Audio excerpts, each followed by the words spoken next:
Bonsoir à toutes et à tous. Bienvenue à notre émission Femmes ou Vésier. Bonsoir à Huguette. Bonsoir. C'est l'aînée, donc, bonsoir à Sylvie. Bonsoir Georges. Et la petite dernière. La petite dernière, on est vraiment à peine pubère.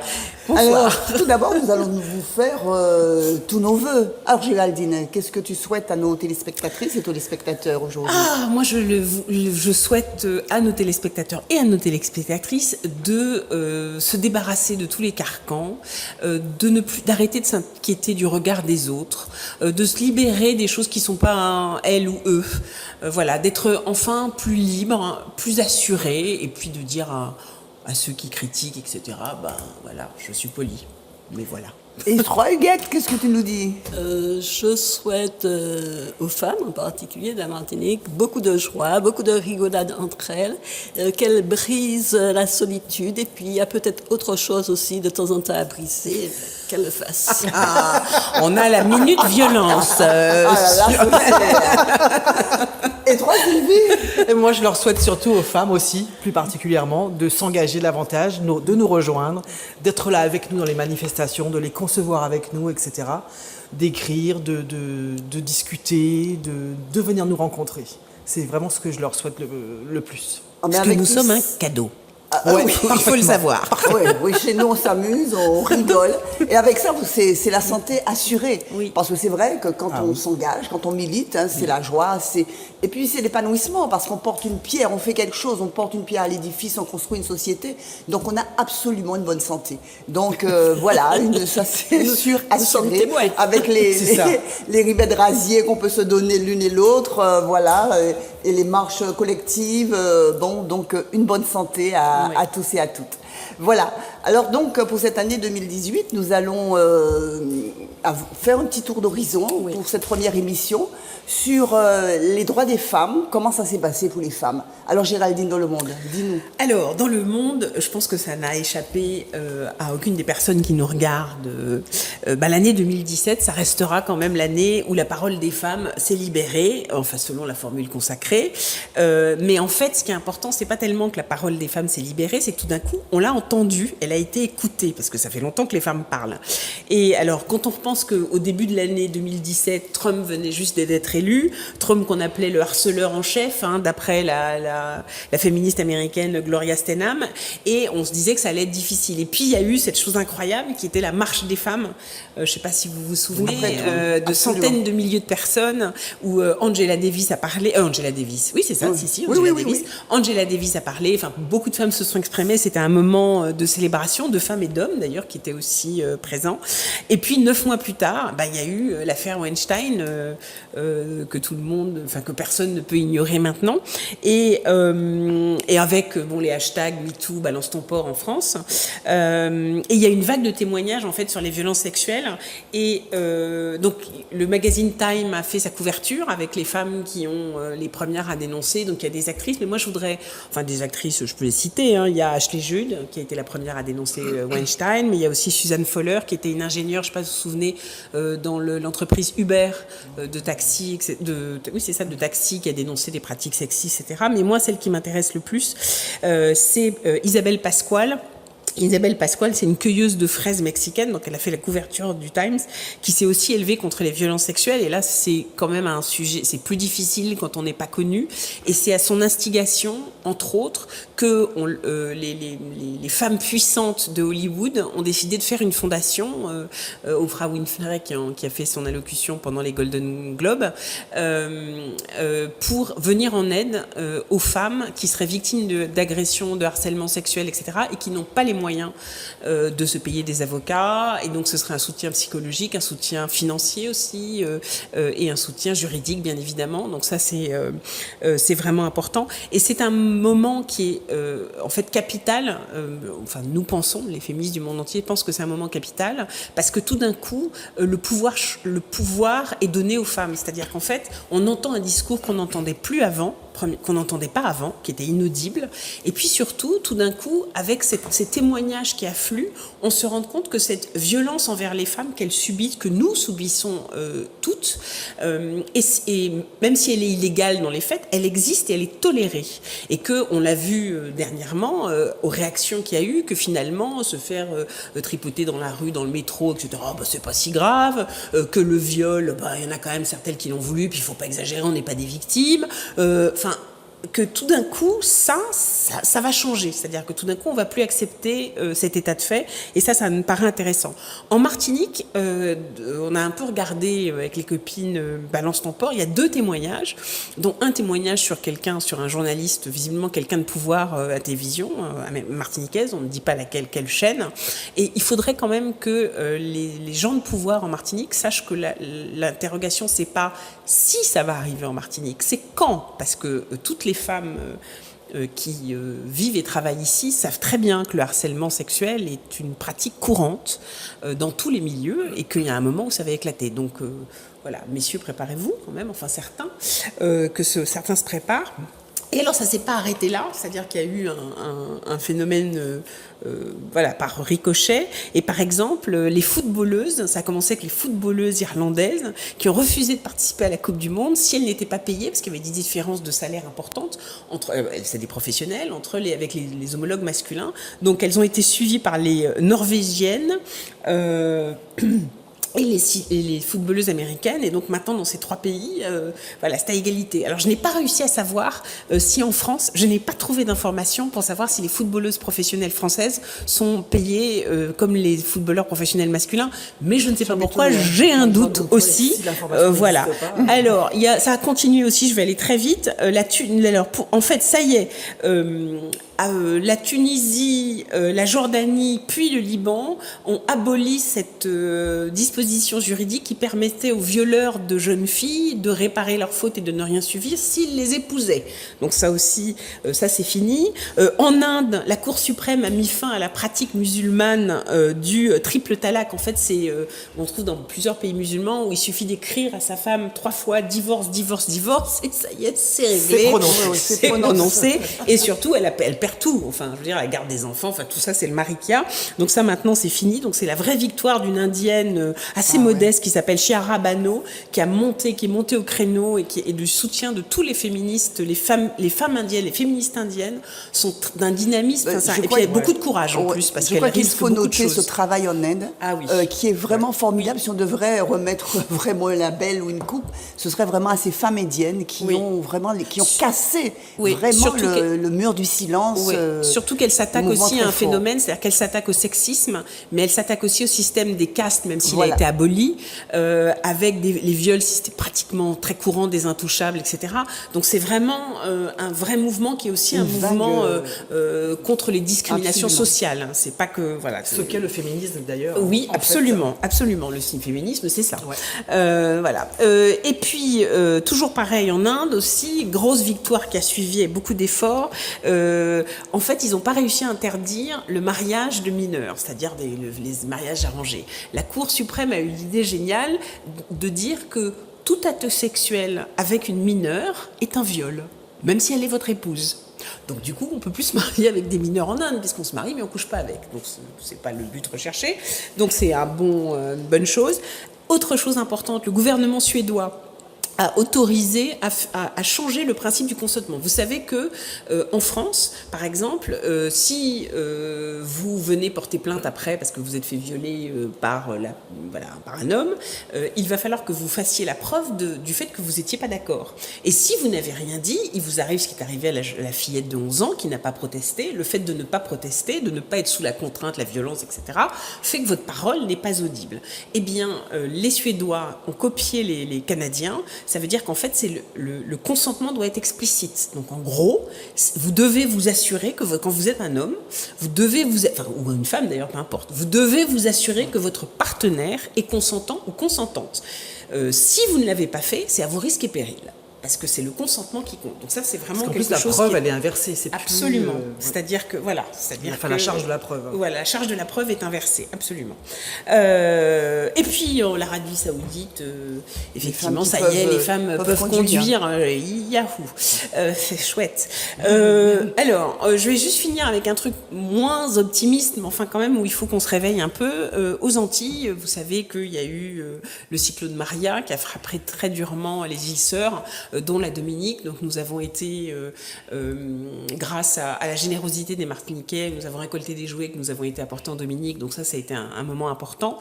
Mais par contre, je voudrais en profiter pour dire que là, on est face à des afflux de migrants qui viennent à cause de la guerre, mais il va falloir savoir que les migrations dues au dérèglement climatique, c'est-à-dire les réfugiés climatiques, vont être de plus en plus nombreux et nombreuses, que en plus ces déplacements massifs de population précarisent ceux qui se déplacent. Et d'après le rapport de l'ONU de 2016, 79% des personnes qui sont victimes des trafiquants humains, parce qu'évidemment, quand il y a de la misère et de la précarité et de la fragilité, les prédateurs arrivent. Et juste, Sylvie me rappelait tout à l'heure que cette année, en Europe, sont rentrés 10 000 mineurs, seuls, non accompagnés, dont nous avons aucune trace. Donc peut-être qu'il y en a certains qui ont fait leur vie, mais il y en a certainement qui sont aux mains des trafiquants, et que ça, il va falloir qu'on se mobilise. Il va falloir aussi réfléchir à la façon dont on va accueillir les gens et ne pas se laisser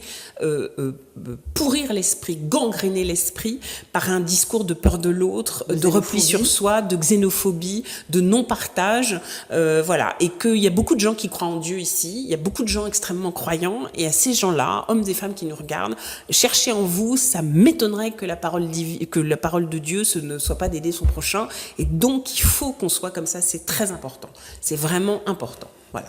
Alors, à ce que vient de dire Géraldine, je voulais ajouter une mobilisation qu'il faut noter en France. C'est la mobilisation de tous les employés, de toutes les employées, particulièrement 90% de femmes racisées, qui se sont mobilisées sur les conditions de travail et sur le harcèlement sexuel qu'elles subissent. Et elles ont gagné. Et ça a duré 3 mois en France. Où ça ? À la SNCF. À la SNCF. La RATP. Et ça a duré 3 mois. Donc, c'est pour vous dire que la mobilisation des gens paye. Et ça a été une grève difficile. Et vous savez bien, quand vous allez en France prendre un train, les gens qui nettoient, regardez qui c'est. Donc, voyez un petit peu leur profil. C'est beaucoup de gens de l'immigration, beaucoup de gens de chez nous aussi. Et c'est une grève qui a payé et qui a duré longtemps. Voilà. Oui, puis oui, absolument, parce que là, on parlait de l'international, c'est pour ça, mais tu as absolument raison. Mais soyons solidaires, parce qu'un jour, là encore une fois, avec le dérèglement climatique, si ça continue, si on ne fait rien, etc., c'est peut-être certains d'entre nous qui seront des réfugiés climatiques. Et vu l'atmosphère en France, je suis pas sûre que nous ne soit pas considérés comme, puisque on nous a dit que la France est un pays blanc, et voilà, blanc, nous ne sommes pas blancs, donc ça risque d'être chaud pour nous. Donc il faudrait avoir un peu de compassion avec ceux qui arrivent. On sait surtout qu'il y a une montée du racisme. Et que absolument. Le racisme est libéré, les propos racistes. C'est un racisme d'État maintenant. Hein, voilà. Alors donc, nous allons voir avec Huguette, qui a été particulièrement interloquée, choquée par une publicité sur les cheveux, par une boîte de cheveux, enfin, oui, voilà. Dis-nous tout. Voilà. Tu me coupes un peu mes effets, parce que je voulais commencer par la description des pubs en question. Je pense qu'elles sont à l'écran. Alors, il y en a une où il n'y a qu'un slogan, plus doux qu'un lolo, les prix pélo-pélo. Et l'autre montre une femme en soubrette, nue, sous un tablier de soubrette aux couleurs du Père Noël, et elle est agenouillée sous l'inscription « Nom d'une pipe ». Alors, donc là, c'est là où Georges m'a coupé mes effets, c'est deviner pourquoi, j'allais dire, ces publicités. Eh bien, pour une entreprise qui vend des extensions de cheveux. Alors, dans ces pubs, évidemment, il y a la vulgarité, il y a la provocation, il y a de l'hypersexualisation. Les femmes sont présentées comme des objets sexuels disponibles, à disposition des hommes, bien entendu. Et nous avons déjà dénoncé à plusieurs reprises les dangers de ce genre de choses. En effet, la pub, les pubs sont présentes partout, dans tout l'espace public, dans notre vie aussi, dans notre vie privée aussi.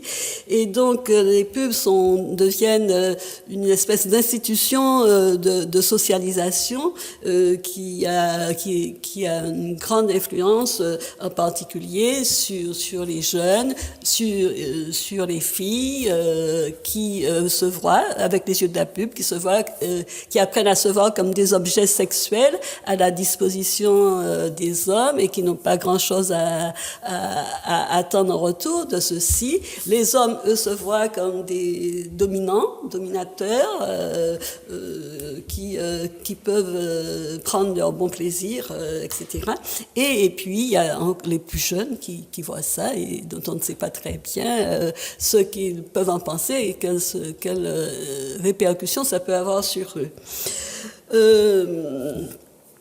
Donc, nous avons dénoncé ça à plusieurs reprises et c'est pas de cela que je veux parler en réalité aujourd'hui. Ce dont je veux parler, c'est des réactions du public, des réactions qui nous ont agréablement surprises. Alors d'abord, il y a eu des internautes en particulier qui ont été très choqués et qui ont été très choqués en particulier de ce mépris de l'entreprise envers ses propres clientes. Parce que l'entreprise méprise les femmes qui la font vivre. Et mépris pour les... Oui, absolument. Ils les traitent comme des prostituées. Et puis, on a vu aussi des femmes. Des femmes ont été interviewées devant les affiches et elles ont été effectivement, elles aussi, extrêmement choquées. Mais elles ont fait un lien que nous faisons depuis longtemps, depuis toujours, le lien entre ce genre d'affiches et puis hypersexualisées, etc. Et puis les violences faites aux femmes. Elles ont fait ce lien-là. Et puis, c'est une bonne chose, c'est un progrès. Ça veut dire que le travail que les associations féministes font, paye. Et qu'il y a une prise de conscience. Il y a un rapport entre les deux. Absolument. Et puis, dernière réaction, et pas des moindres, c'est celle des professionnels. Alors, il y a je connais en particulier la réaction d'un communicant, M. Laminardi, et puis la réaction du vice-président de la délégation Outre-mer de l'Association des agences de conseil en communication, l'AACC. Alors, ces gens-là ont dénoncé publiquement ces publicités. Hein. Oui, tout à fait. Alors, on dit bravo. Ouais. Et ils ont dénoncé cette publicité au nom de la déontologie, de l'éthique et même aussi de l'efficacité. Parce qu'ils estiment, il y a eu des enquêtes et on pense en réalité que ce genre de publicité ne rapporte pas, n'est pas efficace. Ça choque, c'est trop provocateur et ça ne rapporte rien du tout.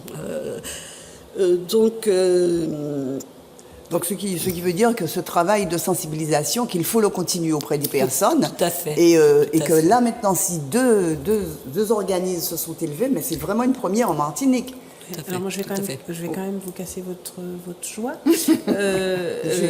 Non, mais j'aimerais bien savoir, parce que c'est quand même intéressant, là on cite 2 hommes, la proportion de femmes dans les agences, je ne sais pas, mais la proportion de femmes dans les agences de publicité locales, et en tant que créatrice, je ne parle pas des personnes qui font l'administration, la comptabilité, etc., je parle parmi les créateurs et créatrices, s'il y a des créatrices, quelle est leur proportion?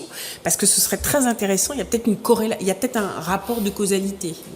Voilà, je ne sais pas, mais ce serait intéressant de savoir combien il y a de femmes qui sont... parce que je ne suis pas sûre qu'une femme aurait eu spontanément l'idée de faire un truc pareil. Ou de vendre une bière, comme on a toutes vu, avec un homme au milieu et 2 femmes en maillot de bain, alors que lui il est en costume. Pourquoi? Pour une bière, je ne comprends pas.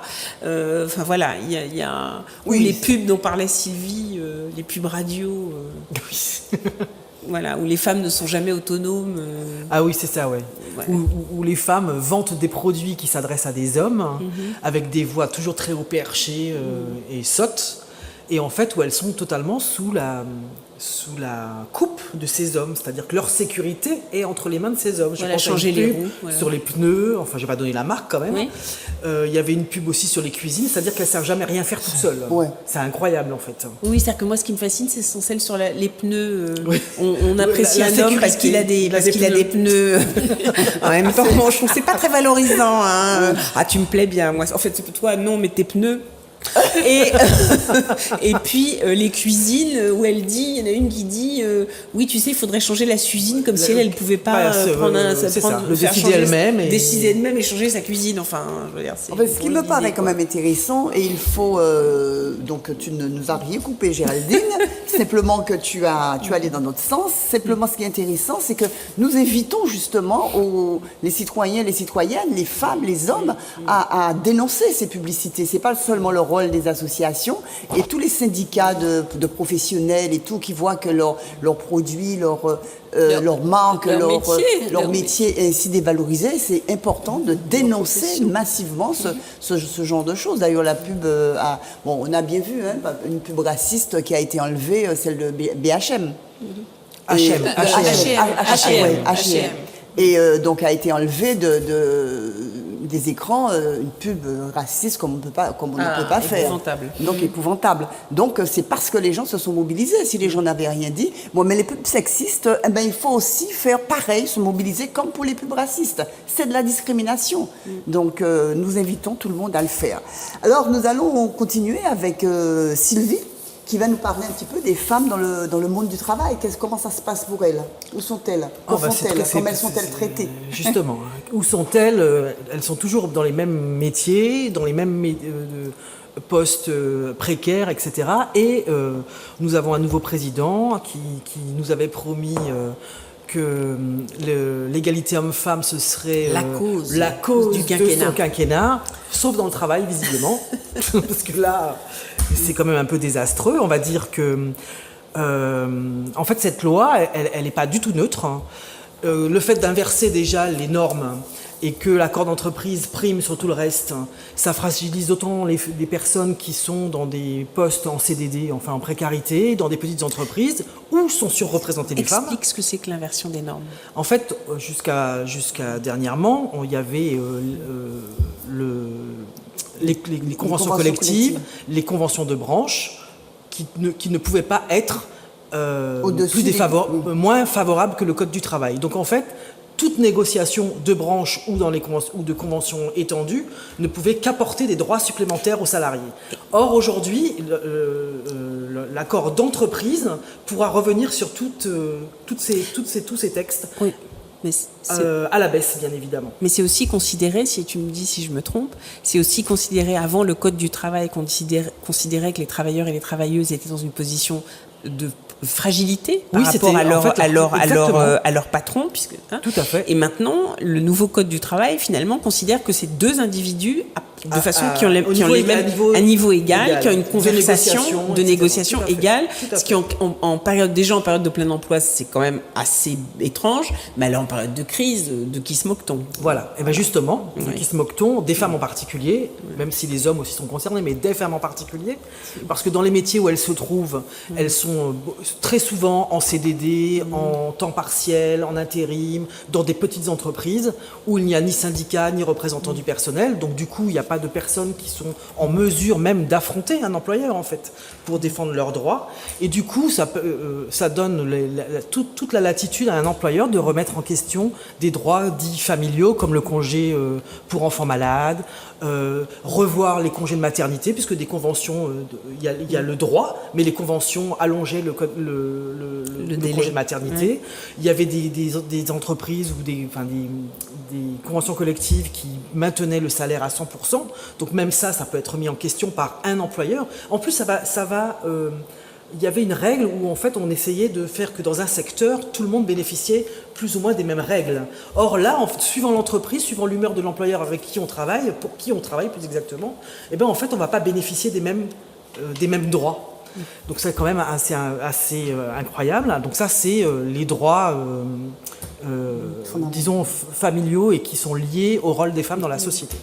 Mais il y a aussi par exemple la disparition du CHSCT. Ça concerne les entreprises assez importante. Le fait que ça disparaisse. Le CHSCT, c'est l'organe qui comité permettait... d'hygiène. Le comité d'hygiène et de sécurité et des conditions de travail, c'est quand même l'organe qui protégeait la santé et la sécurité des personnes au travail. Donc quand on le fait disparaître, on estime que cette sécurité et cette santé disparaît avec. Et c'était aussi l'organe vers lequel on pouvait se tourner quand on était victime de violences sexuelles, de harcèlement, etc. Il disparaît, vers qui on se tourne. En plus, quand même, il faut savoir que 20% des femmes se disent victimes de harcèlement et de violences sexuelles au travail. Donc elles n'ont plus d'organes qui leur permettent au sein de l'entreprise, avec des personnes syndiquées qui étaient quand même qui s'intéressaient aux droits, aux formes de défense qu'ils pouvaient mettre en place, etc. Donc ça disparaît. C'est très bien. Donc c'est bien pour la priorité droits des femmes. Et puis enfin, les salariés pouvaient demander, il y avait un organe aussi qui obligeait l'employeur à travailler sur l'égalité homme-femme et de le faire progresser. Il y avait des normes, des outils de mesure. Ces outils de mesure maintenant peuvent être totalement remis en question. Cette expertise était demandée par les salariés, mais était prise entièrement en charge financièrement par l'employeur. Et aujourd'hui, cette prise en charge, elle se fera... c'est le comité d'entreprise. Comité d'entreprise et employeur. Employeur. Quand on connaît les financements. Donc, selon la priorité, puis le bon vouloir du comité d'entreprise. Et voilà, quoi. Donc, et comme ça n'a jamais été la priorité. Et en plus, cette mesure, la communication de ces mesures devait se faire chaque année aux salariés, enfin aux représentants des salariés. Aujourd'hui, ce sera tous les 4 ans et encore.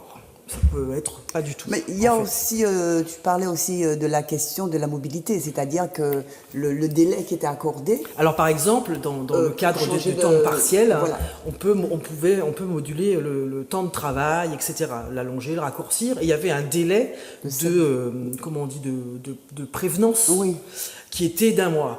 Qui était de 4 semaines. Aujourd'hui, il est ramené à 7 jours. Donc en fait, alors ici on est en Martinique, dans un petit pays où c'est difficile déjà de se déplacer si on n'a pas de voiture, donc parfois ça peut être très compliqué de s'organiser. Et en France, si en plus on vous envoie dans un autre magasin, à droite à gauche, dans une autre ville, etc., et ben c'est pareil, en fait, l'organisation de garde d'enfants, si vous êtes en charge de vos parents, etc., comment vous vous organisez, puisque ce sont les femmes qui s'occupent de toutes ces questions, en fait. Et c'est là aussi que l'on voit, en réalité, comment le fait que les femmes sont en charge de toutes les problématiques familiales a une incidence en fait sur l'organisation du travail et leur investissement dans le travail. Et donc sur leur salaire, sur leur promotion, leur carrière, etc. Et là, Macron, tout est lié en fait. Il nous a servi. Tout est lié. Voilà, Macron nous a servi, on lui dit merci. Voilà, donc mais pour la grande cause nationale, on le remercie. Je vais faire juste 2 petites apartés. Alors, Victoire, ça c'est Géraldine qui me l'a rappelé aujourd'hui. Victoire, mesdames, depuis cette année, les élèves de 4e ont une vision de notre anatomie complète. Il s'agit donc du clitoris. Pour la première fois dans un manuel scolaire de SVT, eh bien, il y a un schéma, une coupe du clitoris expliquée parfaitement. Donc, enfin, les mesdames, nous sommes complètes. Notre sexualité est vue... comment discuter. C'est un organe sexuel, hein, c'est pas un organe sexuel. C'est-à-dire que l'organe sexuel des hommes était parfaitement. Tout à fait. Et nous, le clitoris était inexistant, voire on ne voyait que la partie supérieure qui est la plus petite, parce que ça fait 20. Il faut rappeler quand même la taille, c'est 10 cm. Oui, c'est énorme. Un clitoris. Quand même, donc voilà. Ça a une taille quand même. Voilà. C'est ça. Donc voilà, notre clitoris apparaît dans les manuels scolaires. C'est une nouveauté. Et puis quand même dans l'année, il y a aussi eu ce débat sur l'écriture inclusive et de réintroduire nous, les femmes, dans le langage. Nous rendre visibles. On avait déjà commencé la culture égalité. Oui, nous on l'avait déjà, puisqu'il y a déjà 2 ans, justement à l'occasion du 8 mars, on avait fait un article qu'on avait adressé d'ailleurs aussi aux journalistes sur la féminisation du langage. Et cette année, en fait, le débat a été consacré et ça provoque beaucoup de... Ce qui est incroyable, j'ai constaté que sur certaines radios, il y a beaucoup plus d'hommes qui disent bonjour à toutes et à tous que les femmes. Et il y en a qui refusent. Mais c'est incroyable comment nos congénères, nos copines refuse carrément de moi, je féminiser. comprends. En Moi, je disant, comprends. oui, en disant, oui, qu'on est toujours très pressé et tout, alors que bon, dire toutes et tous, ça ne prend pas beaucoup de temps, quoi. Non, mais en fait, je comprends, parce que tu sais, on avait discuté déjà de ça avec les histoires de femmes mères qui voulaient pas se faire appeler mairesses, etc. C'est-à-dire que le féminin est tellement attaché en permanence à quelque chose de dévalorisant Oui, bien sûr, bien sûr. que on a l'impression sûr. que si on met notre féminité, le féminin, enfin, en avant, on dévalorise. Donc, en fait, on va pas en rajouter. Donc, on préfère dire tous le masculin plutôt que de dire tous et toutes, qui paraît un peu niais. On va dire madame la mère plutôt que de dire madame la mairesse parce que c'est Non, mais qu'est-ce moche. que j'ai vu Enfin, tout ça. récemment Et alors qu'en fait, c'est pas vrai du tout. C'est juste parce que le féminin n'est pas quelque chose En fait, c'est la règle de valorisant. Et d'ailleurs, les femmes entre elles, on nous reproche assez d'être une association non mixte. Hein. Et il y a quand même cette idée derrière que les femmes entre elles, c'est toujours pareil. C'est un côté poulailler glapissant. Enfin, c'est pas du tout un truc valorisant. La parole des femmes, les assemblées de femmes, les fonctions des femmes ne sont pas valorisantes. On voit les toujours femmes n'ont pas sur forcément certains envie de les avoir. directeurs d'agence, quand on sait Oui. que c'est une femme Oui. qui est directrice d'agence, et ça continue partout. Et, Oui. et bon, quand on s'appelle directrice, ça fait. On a l'impression ça d'être fait- moins directeur. Ouais, ouais. Bon, Oui, je mais crois bon. qu'il Oui, y a tout c'est le travail encore à faire, faire, et oui. c'est incroyable.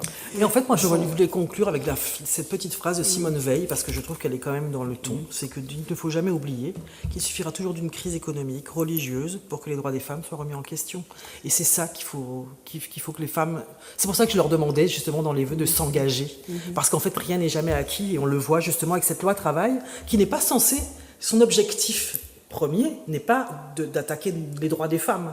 Mais de fait, puisque notre position dans la société est différente de celle des hommes et défavorable par rapport à celle des hommes, et ben en fait on la prend de plein fouet. Absolument. Et en fait Voilà. c'est ça qui est important.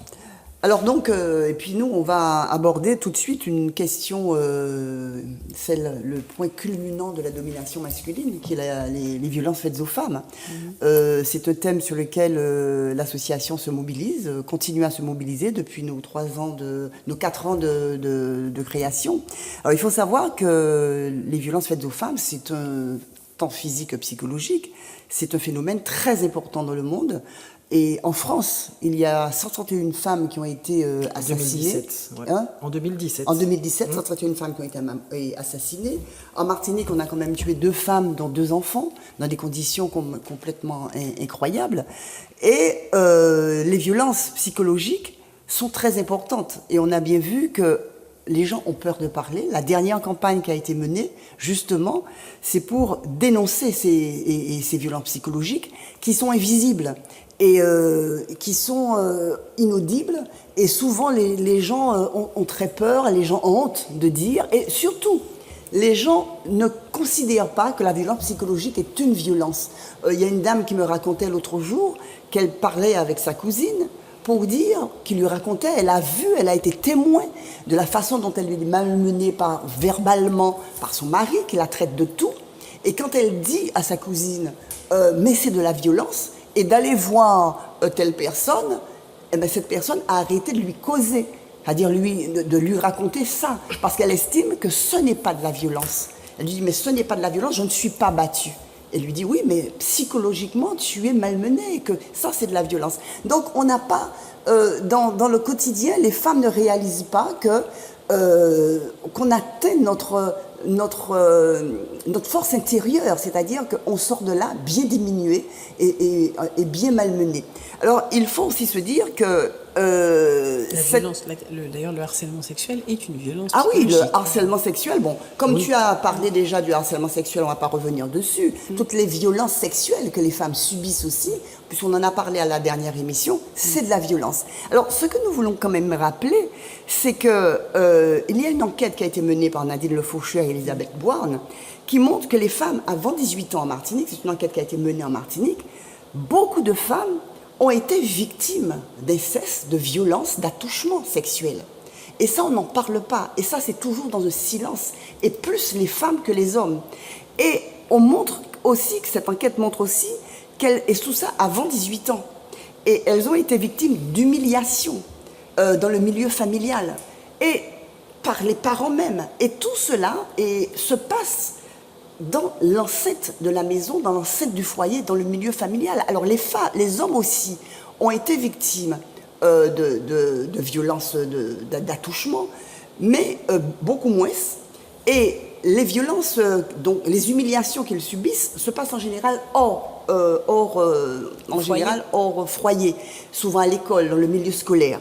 Et donc, les femmes aussi ont reçu une éducation très répressive. Beaucoup de femmes disent qu'elles ont reçu une éducation très répressive où les coups est un moyen d'éducation. Donc, et d'ailleurs, l'association Crise, c'est ça, l'association SOS Crise, reçoit toutes ces femmes qui ont été victimes d'inceste, et il y en a, elles sont très très très nombreuses. Donc, c'est toute cette éducation que nous avons reçue, ce silence qui est mis autour de ça, et cette éducation de la femme soumise qui ne doit rien dire, de l'homme dominant, ou ces femmes qui sont en permanence dans des relations d'accepter ce qui se passe dans les foyers. C'est tout ce terrain des jeunes qui ont vécu l'inceste, vécu le viol, et tout ça prépare à la question des violences. Et ceci naît dans une société qui est une société de domination, une société patriarcale. Donc, nous voulons quand même attirer l'attention des téléspectatrices et des téléspectateurs, et particulièrement des téléspectatrices, ce qui est important pour nous, c'est déjà de prendre conscience de la société dans laquelle nous sommes, dans les rapports sociaux de domination dans lesquels nous sommes, et que la violence n'est pas une fatalité et qu'il y a moyen d'en sortir. D'ailleurs, c'est tout ce travail que nous voulons faire à Culture et L'égalité, c'est d'abord changer les valeurs, changer ce que nous faisons passer auprès des enfants, c'est la question de l'éducation. L'éducation, tout ce que nous transmettons comme modèle, comme tout ce que nous transmettons dans notre langage, et c'est à partir de là que nous pourrons quand même changer l'ordre des choses et aussi améliorer l'estime de soi. Parce que toutes ces personnes, tous ces enfants qui sont élevés dans une certaine répression, dans une certaine humiliation, ne grandissent pas avec une estime de soi. Et c'est cette estime de soi qui permettra aux femmes de mettre des limites, de refuser et de dire non.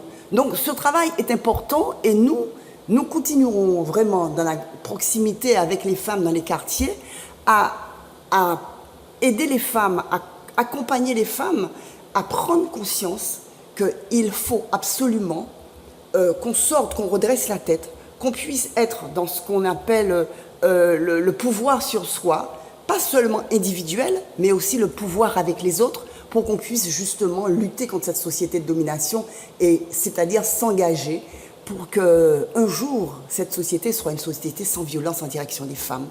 Et cette société, que la domination masculine, la domination des hommes, n'existe plus, parce que c'est quand même un phénomène qui met les femmes dans des situations incroyables. Et les hommes aussi.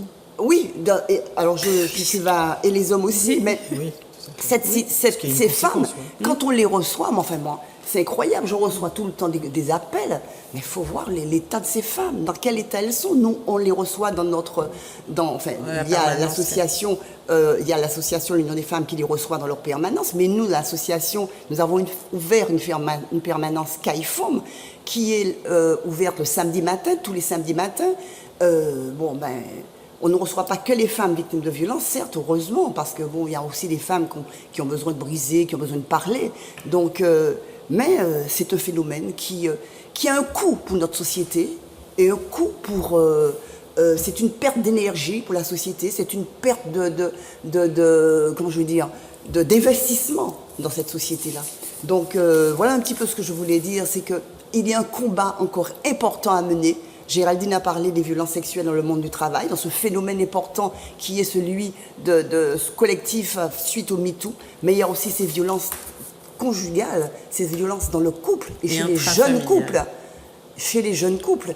Et les violences aussi, quand on parle d'intrafamilial, c'est-à-dire des jeunes en direction de leurs parents, ça aussi c'est encore autre chose. Mais moi je trouve qu'il y a quelque chose qui est très frappant là-dedans, c'est que par exemple, tant que les gens adultes et jeunes n'auront pas compris par exemple que la jalousie ça fait partie, c'est considérer que l'autre est un objet, que c'est pas une preuve d'amour, de vouloir contrôler ce que fait l'autre, c'est pas une preuve d'amour. Et ça, je trouve que c'est une notion qu'il faudrait que les gens vraiment intègrent.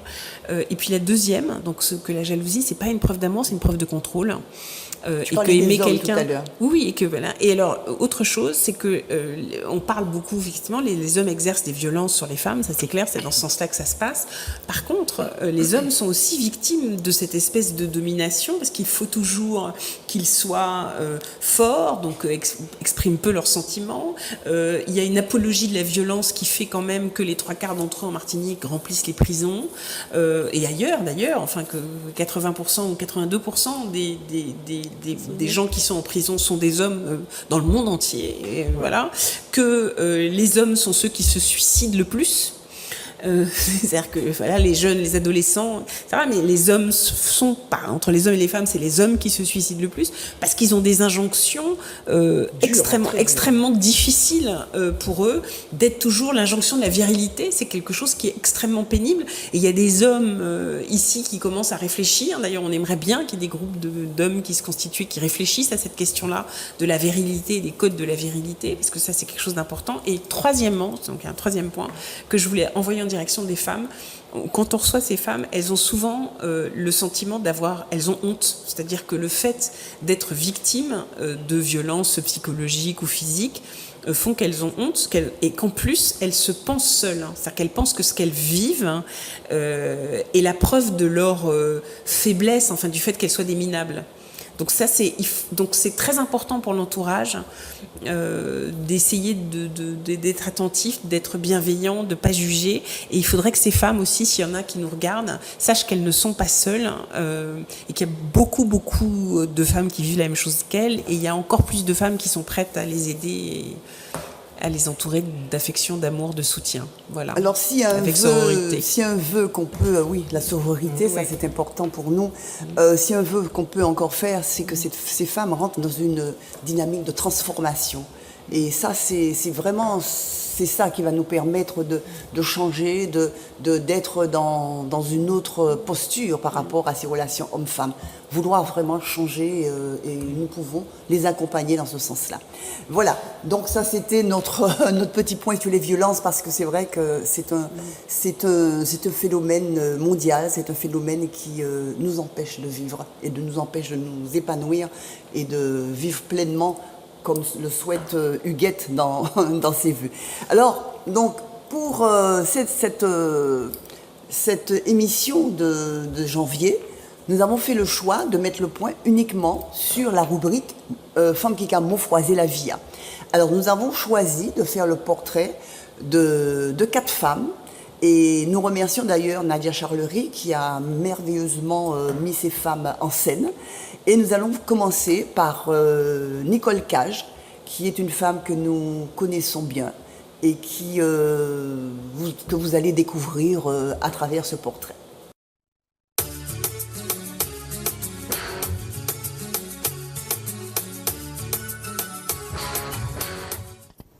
Alors, Nicole Cage, c'est cette jeune femme que je connais depuis fort longtemps et que j'ai rencontrée partout où il y a des manifestations, où on se bat contre les injustices.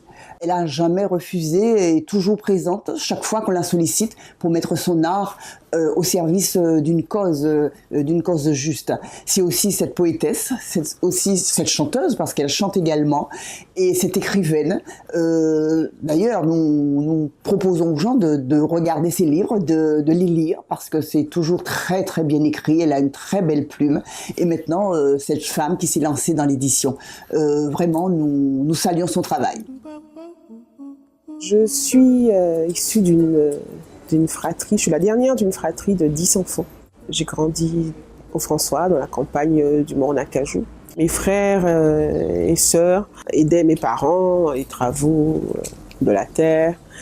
Et puis en même temps, mes sœurs lisaient. Et donc j'attrapais les livres qu'elles lisaient et j'ai développé comme ça mon imaginaire. Et puis l'envie d'écrire est née de toutes ces histoires que je découvrais et que j'avais envie de voir se développer, continuer sous une autre forme. Alors le premier ouvrage, officiellement, j'ai envie de dire, à avoir été écrit, c'est un recueil de poèmes pour la jeunesse qui a été publié en 1996 à Cuba, avec lequel j'ai obtenu le prix Casa de las Américas, un recueil de poèmes pour enfants, et qui s'appelle Arc-en-ciel l'espoir. Il a été publié en bilingue, traduit en espagnol par la poétesse cubaine Nancy Morejon. Et c'était vraiment quelque chose de particulier que de tenir entre mes mains non seulement mon premier livre publié, mais également celui par lequel j'avais obtenu ce prix dont je n'avais jamais osé rêver, le prix Casa de las Américas. J'ai voulu, à travers ces textes, que ce soit l'espagnol, Ces vols que je vole, Aime comme musique ou comme mourir d'aimer, Vol avec elle, mettre en scène vraiment des femmes de chez nous, dans ce qu'elles pouvaient vivre de douloureux, mais aussi de formateurs. Alors je viens de franchir un grand pas, dans le sens où j'ai démissionné de l'Éducation nationale pour monter une maison d'édition et de production. L'entrepreneuriat féminin est encore à ses débuts. Ce livre, Femmes qu'on flamme, anthologie de paroles de femmes de Martinique, est le premier ouvrage des éditions Cimarron et Diprod. 33 femmes de chez nous, 33 femmes de la Martinique ont contribué, ont donné leurs textes, ont partagé leurs paroles, leurs rêves, leurs colères, leurs douleurs, leurs joies, leur amour, leurs espoirs aussi, pour le pays, pour la Caraïbe et pour le monde. C'est important pour moi, en tant qu'éditrice, que le premier ouvrage soit d'abord un ouvrage collectif, donc une anthologie, et qu'ensuite ça soit une anthologie de paroles de femmes de Martinique. Mon engagement, il prend racine dans ce que je suis, c'est-à-dire que je suis une Martiniquaise, je suis une Caribéenne, je suis une Africaine, je suis une femme, je suis une mère, je suis une compagne, je suis une militante. Je ne suis pas saucissonnée, je suis tout ça en même temps. Je suis une artiste, je suis une écrivaine. Je crois que chacun, chacune, à son niveau, peut porter une pierre à l'édifice, à la construction dans cette Caraïbe.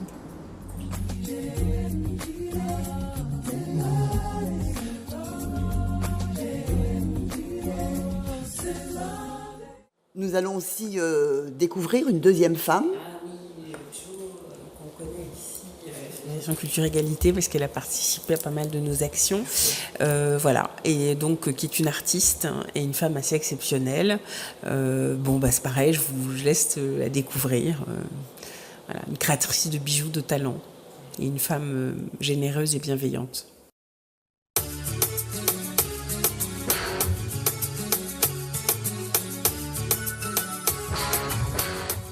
J'ai rencontré Jo lors d'une conférence d'Edoui Plenel contre l'islamophobie.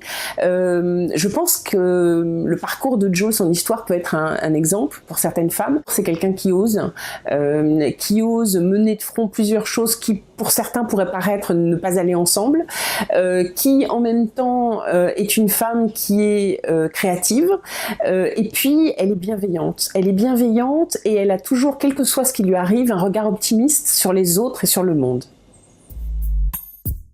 C'est-à-dire qu'avant, je faisais des choses pour moi, et puis mes copines me disaient « Ah ouais, c'est joli, où t'as acheté ça ?» Finalement, c'est comme ça que j'ai commencé à créer pour les autres. Et ensuite, j'ai eu mes enfants, il y a une grosse interruption de 20 ans. Et donc, il y a 2 ans, j'ai décidé, c'était vraiment une décision, je me suis dit, bon, les enfants s'en vont, ils vont voir leur papa, et pendant ce délai-là, je vais recommencer à créer. Mais je ne savais pas quoi, mais je savais qu'il fallait que je le fasse. Et j'ai commencé à faire un petit pompon, parce que je cherche tout le temps mes clés. Et je m'étais dit, oh là là, marre de chercher mes clés partout. Il faut que j'ai un porte-clés coloré, léger, que j'imprime.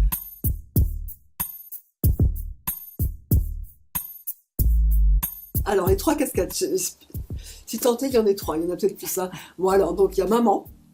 Déjà, ça c'est l'activité principale. Un de 24 ans et l'autre qui a 20 ans et qui est en situation de handicap, donc il compte au moins pour 2, celui-là. Voilà. Et puis après, je suis donc décoratrice d'intérieur. Je travaille avec une grande enseigne de meubles. Il y a cette troisième activité qui est donc de faire de l'artisanat. Si je devais donner un point de vue par rapport à ce que je fais, je dirais que un des principaux atouts, je pense qu'il faut avoir, c'est l'audace. Voilà. Il faut avoir du talent, ça c'est sûr, mais à côté de ça, il faut avoir l'audace d'entreprendre et de croire en soi, parce que personne ne va vous dérouler un tapis rouge pour vous dire allez-y. Non, il faut oser entreprendre. Voilà.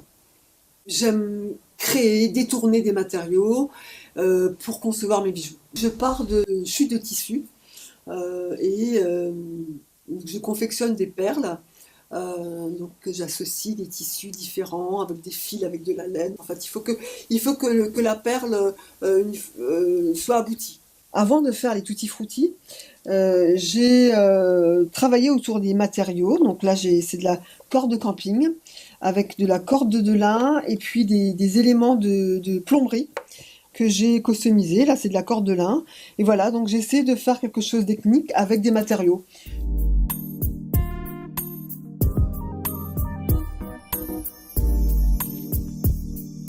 Il faut se donner les moyens de ses rêves, mais il faut aussi être dans la réalité, quoi. Je me suis donné cette chance-là. Moi, je suis vraiment, vraiment heureuse de faire ça.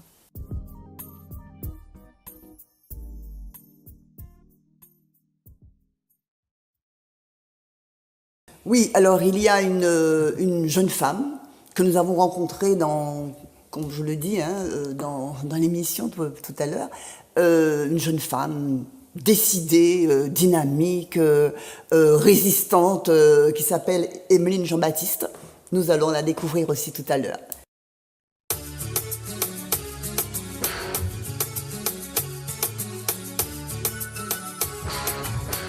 Siméline Jean-Baptiste, je la connais très très peu. Alors pourquoi elle a attiré notre attention et que nous avons souhaité qu'elle soit dans cette série de portraits que nous avons décidé de faire? Parce que elle correspond bien à un des termes de notre slogan à Culture Égalité, résistance. Parce qu'en effet, c'est là que je l'ai rencontrée, dans un combat de résistance. Elle se défendait contre une injustice et vraiment, je pense que c'est un modèle pour ces jeunes femmes de notre pays. Alors nous souhaitons tout simplement que Siméline continue avec cette force de résistance, qu'elle soit là à côté des causes des plus démunis, la cause des femmes, qui est une cause dans laquelle nous avons besoin de femmes comme elle.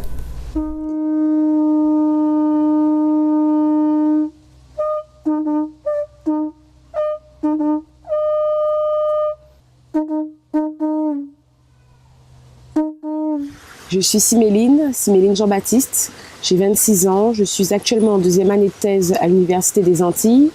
Je prépare un doctorat et mon sujet de thèse traite sur le ballet et la santé, comment on peut mettre en relation la thérapie, le domaine de la santé et notre art qui est le ballet. Ça faisait la continuité finalement de mon parcours.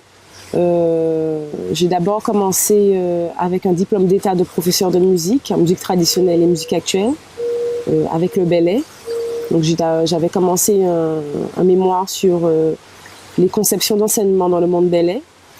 Par la suite, c'est ouvert à moi l'université au niveau des masters, master art caribéen, dans lequel j'ai préparé un mémoire sur la professionnalisation du ballet. Alors, les difficultés que j'ai rencontrées dans ma thèse, enfin que je rencontre toujours puisque je suis toujours en cours de rédaction, c'est en premier lieu, un déficit finalement en termes de ressources, puisque le ballet n'a pas beaucoup de ressources scientifiques. C'est nous qui construisons finalement les prochaines ressources pour les générations à venir. Et c'est d'ailleurs pour ça que je fais cette recherche-là. Je veux pouvoir donner accès aux générations futures à des ressources finalement qu'on puisse retrouver à l'université dans les bibliothèques, des mémoires et des thèses sur la pratique.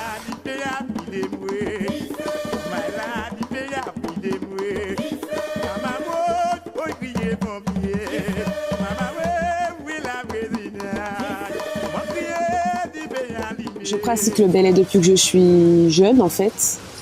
Je suis issue d'une famille en fait qui a beaucoup côtoyé les anciens, notamment Siméline Rangon. et d'où justement mon prénom. Et par conséquent, depuis toute petite, de façon très informelle, je me suis initiée au ballet. Oui, je danse, je fais du tibois, du tambour, de la conque, je chante. Et voilà, je fais un peu tout ce qui se passe dans la pratique. Le fait d'être une femme et de faire toutes ces fonctions du ballet, en soi, c'est pas quelque chose de problématique. Mais cela dépend des contextes. Quasiment, en fait, tout le monde, quand on apprend la pratique du ballet, on nous apprend finalement toutes les fonctions du ballet pour pouvoir comprendre ce qui se passe et comprendre les interactions. Mais c'est vrai qu'il est parfois difficile, en tant que femme, de pouvoir jouer au tambour ou chanter. Mais c'est quelque chose qui commence à vraiment évoluer. La musique et le ballet m'apportent cette dynamique-là, cette force-là pour pouvoir être une femme demain qui soit bien dans sa tête intérieurement en tant qu'individu. C'est quelque chose qui me répare, qui me construit. C'est quelque chose qui en fait avance avec ma progression de vie à travers tous mes cheminements de vie et tout ce que je peux vivre au quotidien. De toute façon, on dit que le ballet c'est en manière vive, mais c'est véritablement ça, c'est-à-dire que c'est pas en manière vive, faut juste dire que je danse et puis que voilà, c'est quelque chose de figuratif. Ça n'a rien à voir avec ça, c'est vraiment quelque chose qui, au-delà d'être quelque chose, d'être une pratique musicale et chorégraphique, c'est également une pratique sociale, une pratique spirituelle, pleine de ritualisation. C'est quelque chose qui m'a ramené à une sagesse, notamment avec la thèse, parce que, en fait, tout est question de leçons de vie et pour pouvoir faire bouger les choses, il suffit juste finalement d'avoir de la persévérance, de croire en ce qu'on fait et il est inutile finalement de rentrer dans quelque chose de frontal. Le ballet, la musique, c'est ça. C'est quelque chose qui me ramène à de la lucidité parfois et qui me rend parfois plus perspicace sur certains choix de vie et sur certains processus que j'observe dans la société martiniquaise actuelle.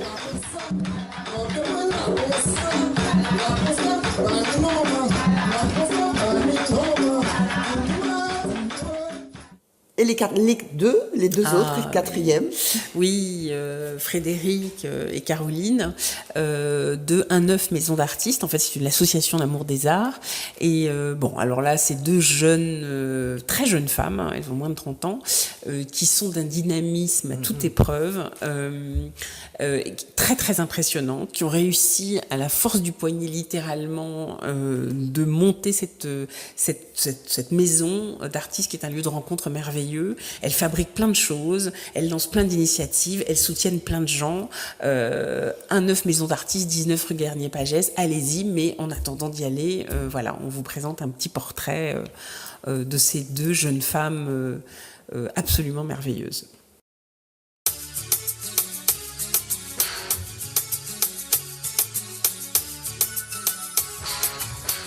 Rencontré Fred et Caroline lors des Nuits debout Martinique, donc il y a plus d'1 an maintenant. Et alors, je suis frappée par leur dynamisme, c'est-à-dire que c'est deux très jeunes femmes et qui, quand elles décident quelque chose, paf, elles le font instantanément. Il y a très peu de temps d'attente. Et puis en plus, je pense qu'elles apportent une dimension créative aussi à Fort-de-France. Et pour ce côté fonceur, enfin, ce sont deux fonceuses, je trouve que c'est vraiment, enfin, moi en tout cas, elles me bluffent. J'aurais voulu être un artiste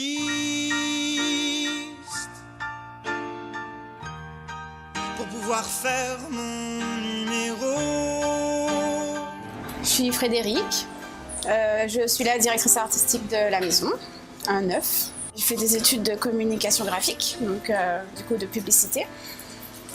Après, j'ai fait pas mal de choses différentes. J'ai été graphiste, mais aussi des choses qui n'ont rien à voir. J'ai travaillé avec des personnes âgées, avec des enfants handicapés mentaux. J'ai créé des sociétés. J'étais assistante de mon père qui gérait des hôtels. Je m'appelle Caroline. Avant 1-9, j'ai fait des études de direction artistique publicitaire. Et j'aimais pas ça. Après, donc, je me suis retrouvé ici, d'abord par l'association pour l'Amour des Arts, et ensuite on a décidé de monter ici, la maison d'artistes.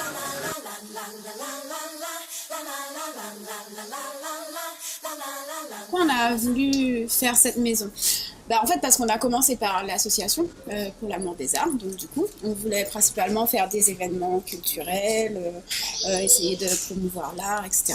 Et puis, on s'est rendu compte pendant cette année-là qu'on manquait de place, d'un bureau, d'un atelier. Et puis, on était pas mal à penser qu'on avait besoin d'un endroit pour se rencontrer, pour diffuser ce qu'on fait, un endroit moins formel, en fait. Et un endroit pour travailler aussi. Oui, pour travailler. Donc, du coup, voilà, on a commencé à vouloir avoir un espace. La première difficulté qu'on a eue était due aussi au choix qu'on avait fait d'être sans subvention et de ne pas d'avoir que des financements privés, du participatif, etc. Ça a été donc comment économiquement réussir à faire tout ça fonctionner. Globalement, qu'est-ce qui se passe? Il y a des bœufs tous les vendredis soirs. Donc des musiciens et des chanteurs qui viennent de manière spontanée et qui jouent ensemble, jouent leurs morceaux, reprennent des morceaux. En fonction, il y a des groupes qui se forment aussi parfois. Il y a des expos tous les 15 jours, avec une semaine d'intervalle, on expose un nouvel artiste. On a des soirées de lecture aussi pour des amoureux des bouquins, des écrivains, des slammeurs, tout ça, de venir partager un livre, lire un paragraphe. On fait des projections aussi de réalisateurs, soit courts-métrages, soit de documentaires. On fait des concerts au chapeau. On fait des rencontres de dessin le samedi après-midi. C'est ouvert aux amateurs, aux professionnels. Là aussi, c'est pour permettre un mélange, favoriser la rencontre un peu de tout genre. Il y a l'espace de vie aussi, où simplement, il y a une bibliothèque, donc du coup, les gens peuvent venir emprunter un bouquin, le ramener, le prendre, partir avec et pas le ramener dans le frigo. Il y a des livres à lire sur place. Il y a des gens qui viennent se poser, faire une sieste dans le canapé en haut. Il y en a qui viennent juste passer l'après-midi. Là, on a des jeunes lycéens qui viennent prendre leur pause déjeuner. Il y a des ateliers d'écriture, il y a des cours de danse contemporaine par stage, il y a des cours d'anglais.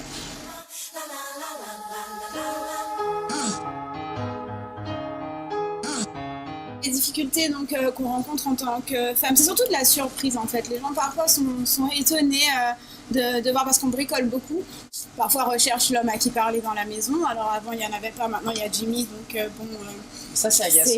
Parce qu'il y en a qui viennent et qui refusent d'accepter que c'est à moi qu'il faut demander et qui m'excluent de la conversation, alors que c'est moi qui vais décider à la fin de ce qu'il veut faire. De manière générale, quel que soit ce qui est considéré par la société comme un handicap ou une faiblesse, c'est la société qui pense que c'est tout. En fait, c'est à toi de décider si tu le vis comme une force ou une faiblesse, en fait. Et donc, si la personne, quelle qu'elle soit, a un projet, quel qu'il soit, et auquel il croit, en fait, faut le réaliser, en fait. Et même s'il y aura toujours des gens qui vont dire « Ah non, c'est pas une bonne idée, tu vas voir, tu vas te casser les dents, machin », il n'y a que toi qui peux vérifier si tu te casses ou pas les dents. Donc dans l'idée, c'est d'y aller et de s'accrocher et d'utiliser au contraire ces faiblesses comme des opportunités pour développer autre chose, pour développer des savoir-faire, développer tout un tas de choses. J'aurais voulu être un artiste.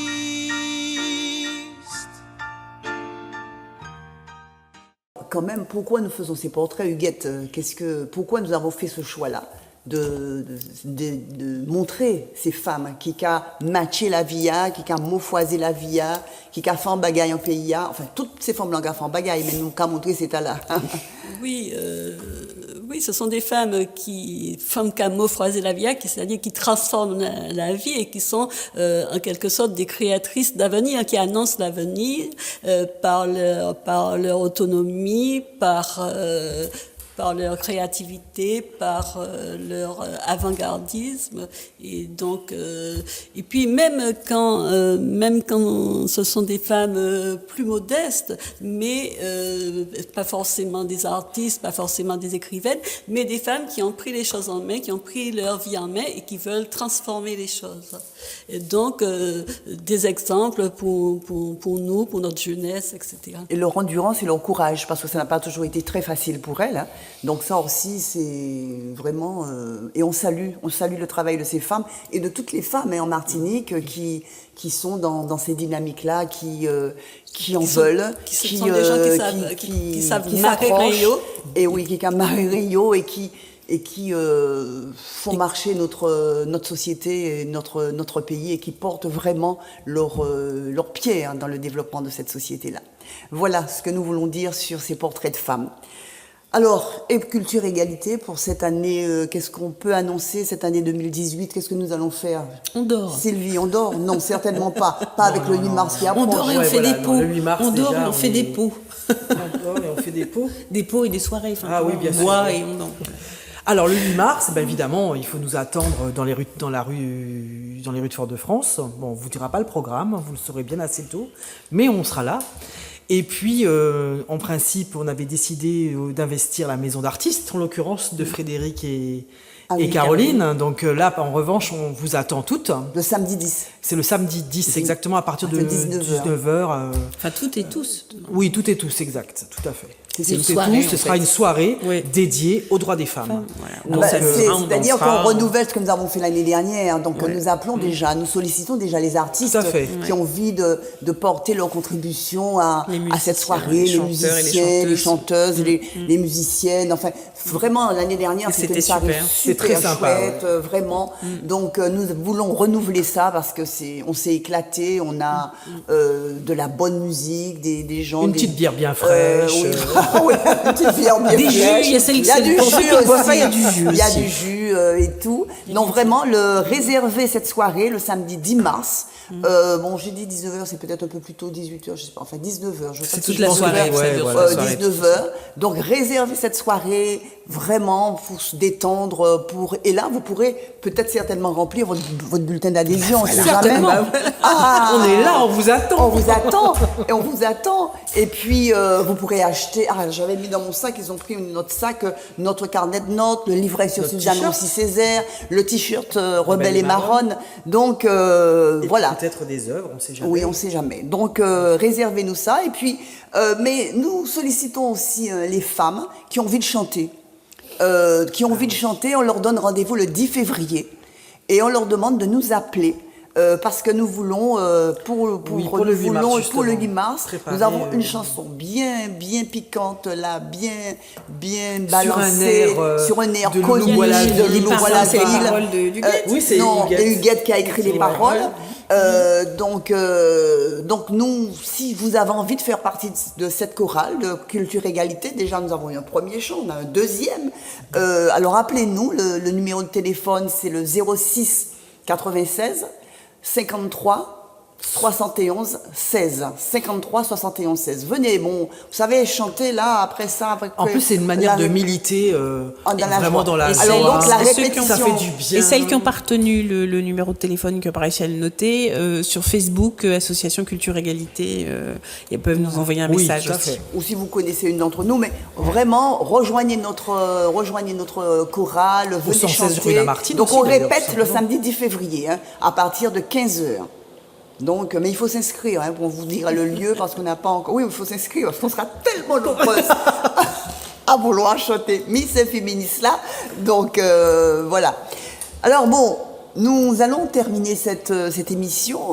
Nous voulons aussi dire à ceux et à celles qui nous regardent que c'est notre dernière émission sous cette forme. Sous cette forme, nous allons arrêter pendant un mois, le mois de février.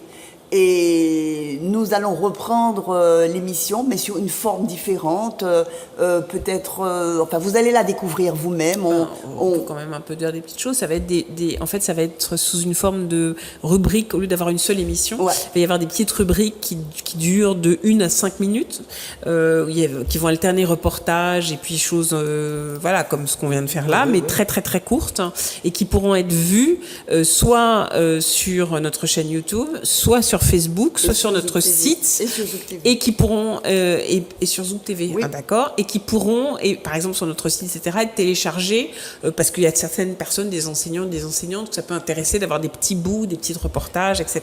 Voilà, donc ce sera une formule un peu plus fluide et plus facile à manier. Et nous continuerons toujours avec Zouk TV à nos portraits. de Fort-Mauvaisio et joint avec les capsules dont les petits dont parle Géraldine. Donc nous allons continuer à essaimer nos propos sur la lutte contre les violences faites aux femmes, sur l'émancipation des femmes et contre l'oppression des femmes. Et ça, c'est notre travail permanent et quotidien et nous allons continuer. Et voilà ce que nous voulons vous dire ce soir. Et alors, avant de terminer, nous voulons aussi vraiment remercier Zouk TV de nous avoir accueillis pendant 3 ans. Nous avons Ça fait 3 ans 3 ans que nous faisons cette émission. Ah oui. Nous avons encore plein de choses à dire. On pourrait encore faire une année d'émission aussi longue d'1 heure et d'1 heure et demie. Mais bon, nous avons voulu changer un peu. Et nous remercions Zouk TV, nous remercions Monsieur Granier de nous avoir accepté dans son studio. Et nous remercions particulièrement Manuela Montlouis et Kevin Granier. Mais enfin, on fait un grand bravo quand même à Manuela qui vraiment nous a accompagnés. Et puis Kevin qui a toujours été là comme technicien. Et puis tous ceux et toutes celles qui étaient là au début et qui ne sont pas là maintenant. Donc merci à vous, merci Kevin, merci Manuela. Et merci à Zouk TV de nous offrir ce beau studio, ce bel espace pour notre émission. Nous sommes dans une belle maison là aujourd'hui, nous allons recommencer, nous reviendrons. Merci encore et à très très bientôt. Et puis bon carnaval. Pour ceux et celles qui iront au carnaval, il y en a qui vont. Oui, moi je donne rendez-vous. Donc nous irons. Voilà. Bon carnaval et puis tous nos vœux encore de résistance, d'engagement, de joie, de santé. Et puis de sororité et de fraternité. Et nous remercions aussi toutes celles et tous ceux surtout toutes celles qui ont participé à cette émission, qui sont venues sur le plateau, contribuer à cette émission. Et puis à très bientôt. Allez, bonne soirée. Bonne soirée. Merci. Au revoir. Au revoir.